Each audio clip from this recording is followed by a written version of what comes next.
Hello everybody, and welcome to possibly the first part, although I plan to do this all in one, build of the Extra 330 LX or whatever the hell it's called. LX, that's what it's called.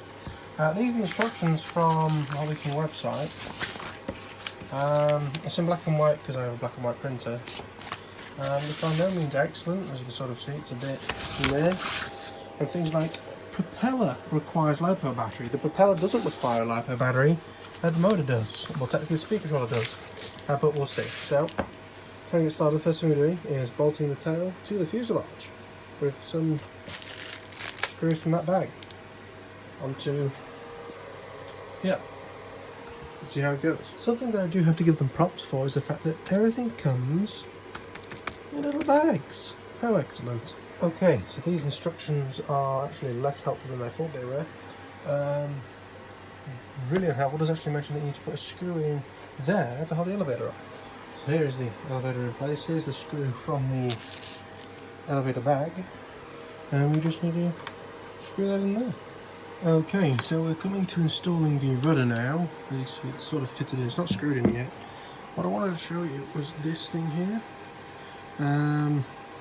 It's hard to sort of see. There's that little ledge thing. It sort of, when you try to put it on, it attacks the top of here. You need to sort of like push the rudder to the side so that this thing can come down the side of it and then snap in. And then you put a screw in here and 2 screws at the bottom there. And those screws, of course, are found in the rudder bag, which is here, but upside down. There it is. There's all the components. Happy days. So out of that elevator bag, the screws you could be using to attach the fin on are the 2 longer screws and the self-tapper. Leaving these for now. Okay, so this has actually been a real bugger to get sorted out. This front hole, I had issues getting the screw in. Had to remove a bit of foam and it screwed in fine. Actually, sorry, the front one. There we are. The second one was always fine. Haven't put a screw in here yet, because I think the tail one needs to go for there and stuff like that, but we're getting there steadily. Okay, undercarriage now, and sadly where the paint's been, it pulled out a little bit. It's worse on that side, but turned out the undercarriage. Not that I know how, because there's no holes. What? I'll have to double check that. Okay, so a poke with a screwdriver has revealed there is in fact some holes down there, so everything should be fine. Okay, so another small issue is the fact that this piece of foam that it mounts onto is round. The plate for the undercarriage is straight, so it's incredibly wibbly wobbly and paint keeps getting transferred across. Oh dear.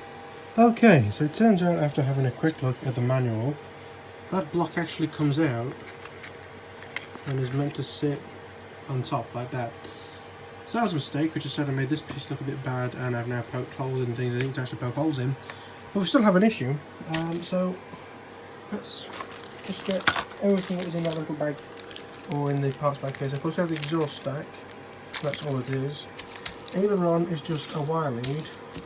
Rudder, what we've got left is 2 screws, 2 nuts, which I think is for the control loop, and 1 for the hinge. You've got just a random bag with no name on it with 4 self-tappers.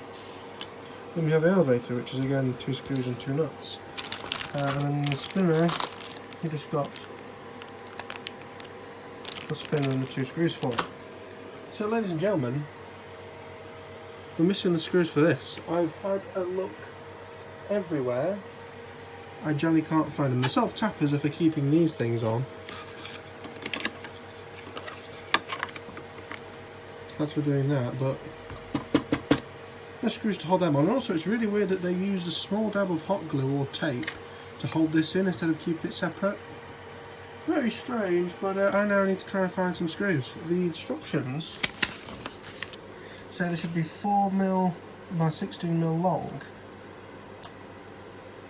but It also says that there should be 3 of those really long screws in there. Actually, no, it doesn't. Well, it does because there's 3 of them detailed there, but 3mm by 5. So I need to find some 4x16mm, but they seem really long. For that, those, I'll be honest with you, don't look like 4mm, they look more like 3. But we shall see and continue. Now, ladies and gentlemen, there was one bag that I missed, the gear bag. I didn't actually see that written on there, so I'm going to presume in here are the screws that we need. I'm going to presume it's the 4 non-self tappers that are in there, but we'll see. Right, so that is the finished look, other than the screws, and the screws end up putting in there with the screws in the same bag that these 4 screws were in. So fun times. Now what we're going to do is we're going to put in the little self tapper in there, and then attach the tail wheel. There we are.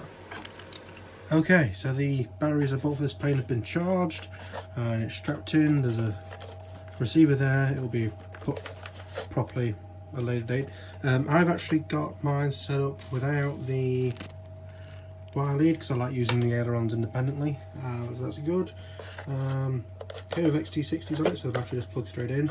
It's actually got like foam underneath, the idea being that it grips and doesn't move, but if I'm honest with you, for doing 3D, I'm not that happy about that, I'll be brutally honest. So I'm probably going to put some Velcro on top of the foam as well to try and make it better. But something I'm actually incredibly impressed about is that these servos have zero slop in them at all. Really good. So it needs a bit of fettling about. And another thing I've noticed is, let me see if I can get this sort of somehow lined up. That one is different to the rest of them, and some of them have been a bit mauled up, and that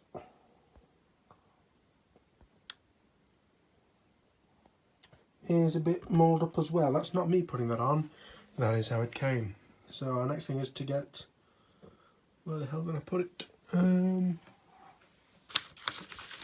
This connects up with that on the elevator and get the closed loop connected.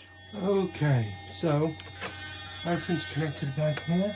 You see we've got that. We have also got this connected. Probably meant to be on the other side, but I put it this way around because it's easier to do.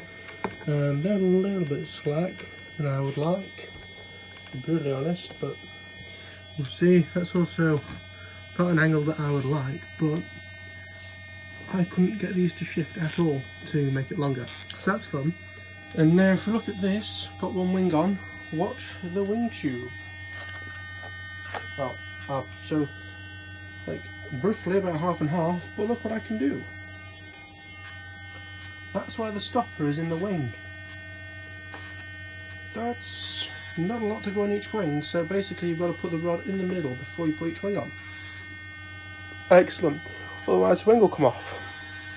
That's not a lot of bit to leave against. Also, that aileron is very noisy.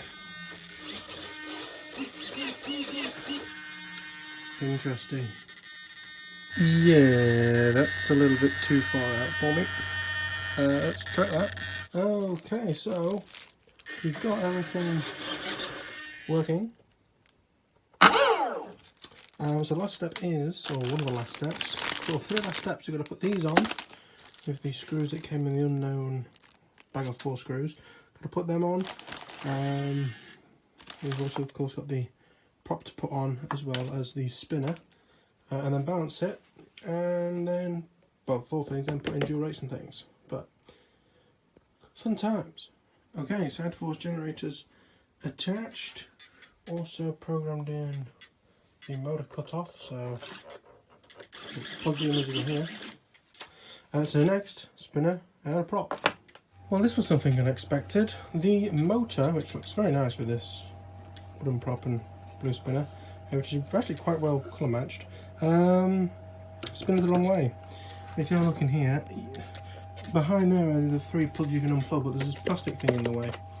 So So what I'm going to do is, because it's an Aerostar speed control, I'm going to see if I can get a programming card to reverse the direction. If I can, excellent. If not, I'm going to have to try and break this piece out to get to those connectors. Thanks for that, Hobby King. So what's left to do is balance it, movement and exponential, and secure the receiver. But yes, that's going to be it for now. I think I'm going to leave it till another day. Okay, hello everyone, and welcome to a black screen just while I sort of go over some last few talking points of the build, because it is now finished and ready to be test flown.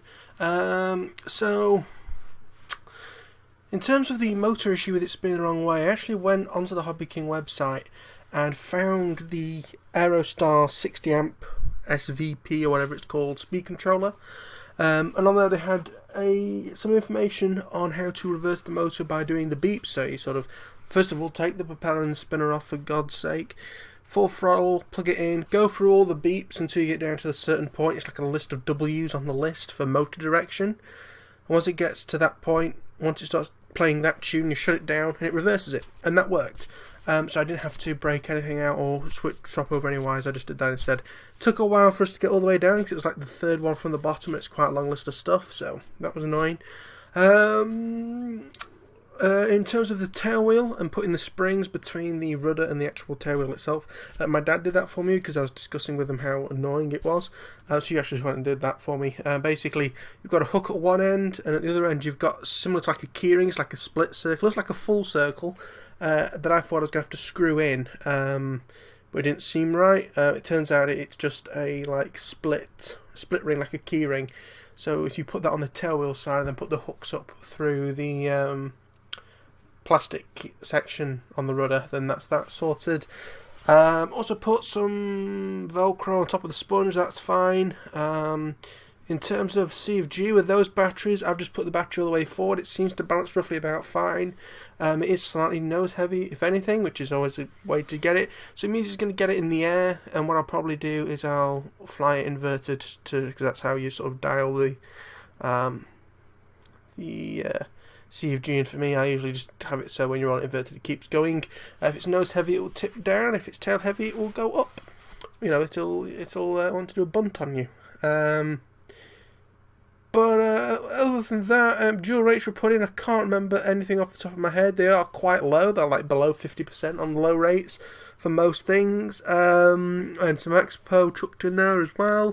Can't remember off the top of the head what it is. If you really want to know, I didn't really do it scientifically because like it recommends 10 mil in the instruction book in most directions for low rates. I just did it by eye. I've flown enough 3D models to know roughly what it should look like. I usually make it slightly more than what you think the 3D models, because the 3D models it's usually a tiny little amount of up elevator. I know, for example, with the Kiki Yaks, you used to have like 10% up elevator, and that was maximum. I always go slightly more than that, because if it takes off, for example, and it wants to fly down, you have to use all your up to keep it flying level, then you're going to end up with it ploughing into a hillside at some point. But yeah, it's all ready to go. No really other comments to make. Hopefully this video looks okay. It's the first one. I'm trying a trial version of Movie Studio 15 Platinum. I've been using 13 previously and it's just starting to have a few issues. I think mostly because I've recently upgraded to Windows 10. So they have the Pro version on sale, so I might go and just buy the Pro version. And see where we go from there. But other than that, that's everything done for this video. I will bring you updates when it's actually flown, and we'll see what it's like. But thank you for watching. See you all in the next one. Like, subscribe, leave comments or feedback or questions, all the things. Give them to me, please. And I'll see you all in the next one. Bye bye.